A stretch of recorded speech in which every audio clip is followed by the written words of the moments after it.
जून 1984 अमृतसर का golden temple, हजारों लोग मंदिर परिसर में मौजूद थे। सब कुछ सामान्य लग रहा था, लेकिन किसी को अंदाजा नहीं था कि अगले कुछ ही घंटों में यहाँ क्या होने वाला है, जिसकी चर्चा आज भी होती है। और सबसे बड़ा सवाल, आखिर भारत की सेना गोल्डन टेम्पल के अंदर तक पहुँची ही क्यों? क्या ये फैसला अचानक लिया गया था या इसके पीछे कई सालों की कहानी छुपी थी? सत श्री अकाल, मैं हूँ प्रीति कौर और स्वागत है आपका हमारे चैनल जत्थेदार टीवी में।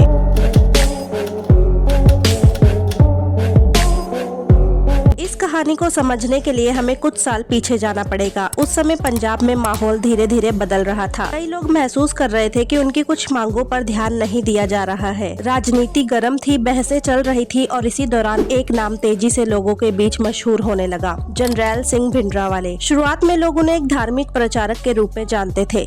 वे गाँव-गाँव जाकर लोगों को धर्म के बारे में बताते थे। उनकी बातों को सुनने वालों की संख्या लगातार बढ़ रही थी। लेकिन यहीं से कहानी का पहला मोड़ आता है, जहाँ एक तरफ उनके समर्थक उन्हें सिखों की आवाज मान रहे थे, वहीं दूसरी तरफ उनके आलोचकों और सरकार को लगने लगा कि पंजाब में बढ़ रही हिंसा से जुड़े कुछ लोग उनके आसपास मौजूद हैं। यानी एक ही व्यक्ति को लोग दो बिल्कुल अलग अलग नजरियों से देख रहे थे। फिर 1981 में एक ऐसी घटना हुई जिसने पूरे देश का ध्यान पंजाब की तरफ खींच लिया। एक बड़े अखबार के मालिक लाला जगत नारायण की हत्या कर दी गई। इसके बाद भिंडरावाले का नाम देश भर में चर्चा का विषय बन गया। हालांकि उनके समर्थकों का कहना था कि उन्हें गलत तरीके से दोषी ठहराया जा रहा है, लेकिन इसके बाद पंजाब का माहौल और ज्यादा तनावपूर्ण हो गया। हिंसक घटनाएं बढ़ने लगी, पुलिस कर्मियों पर हमले होने लगे, कुछ नेताओं की हत्याएं हुई और आम लोगों के मन में भी डर बढ़ने लगा। लेकिन असली मोड़ अभी बाकी था। समय बीतता गया और भिंडरावाले अमृतसर के गोल्डन टेम्पल परिसर में रहने लगे। बाद में उन्होंने अकाल तख्त के आसपास अपना ठिकाना बना लिया। अब मामला सिर्फ राजनीति तक सीमित नहीं रहा। देश के सबसे पवित्र सिख धार्मिक स्थलों में से एक का नाम इस पूरे विवाद से जुड़ चुका था। सरकार का कहना था कि परिसर के अंदर हथियार जमा किए जा रहे हैं और कुछ वांछित लोग भी वहां मौजूद हैं। दूसरी तरफ उनके समर्थकों का कहना था कि सरकार बड़ा चढ़ाकर बातें कर रही है। लेकिन सच क्या था, इस पर बहस तब भी थी और आज भी है। फिर आया जून 1984 और यहीं से कहानी अपने सबसे अहम हिस्से में पहुंचती है।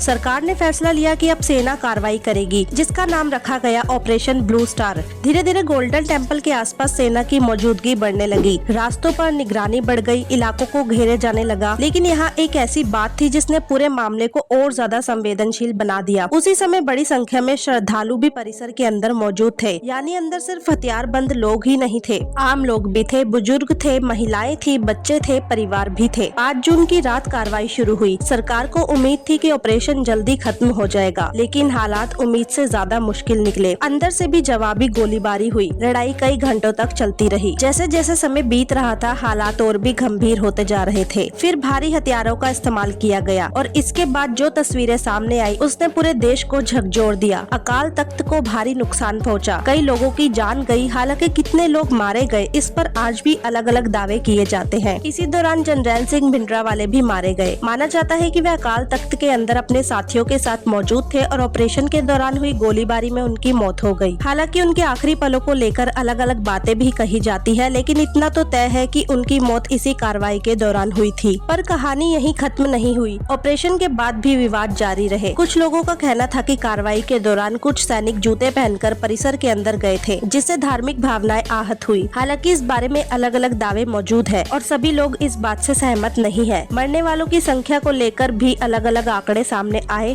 यानी ऑपरेशन खत्म हो चुका था, लेकिन सवाल खत्म नहीं हुए थे। आज इतने साल बाद भी इस घटना को लेकर लोगों की राय अलग अलग है। कुछ लोग कहते हैं कि सरकार के पास कोई दूसरा रास्ता नहीं था, वहीं कुछ लोग मानते हैं कि हालात को किसी और तरीके से भी संभाला जा सकता था। लेकिन चाहे किसी की भी राय हो, एक बात तय है, 1984 का ऑपरेशन ब्लू स्टार भारत के इतिहास की उन घटनाओं में से एक है जिसकी चर्चा आज भी होती है और शायद आने वाले कई सालों तक होती रहेगी। इतिहास की कुछ घटनाएं सिर्फ किताबों में नहीं रहती, वो लोगों की यादों और भावनाओं का हिस्सा बन जाती है। ऑपरेशन ब्लू स्टार भी उन्हीं घटनाओं में से एक है। ऑपरेशन ब्लू स्टार को लेकर एक बार फिर चर्चा तेज हो गई है। 1984 के ऑपरेशन ब्लू स्टार को लेकर ऑल इंडिया सिख कॉन्फ्रेंस के गुरचरण सिंह बब्बर जी ने 5 जून को विरोध प्रदर्शन किया। इस दौरान लोगों ने अपनी बाजू पर काली पट्टियां बांधकर विरोध जताया और पीएम नरेंद्र मोदी जी को एक मेमोरेंडम दिया, जिसमें 1984 की घटना की दोबारा जाँच करवाने की मांग की गई है।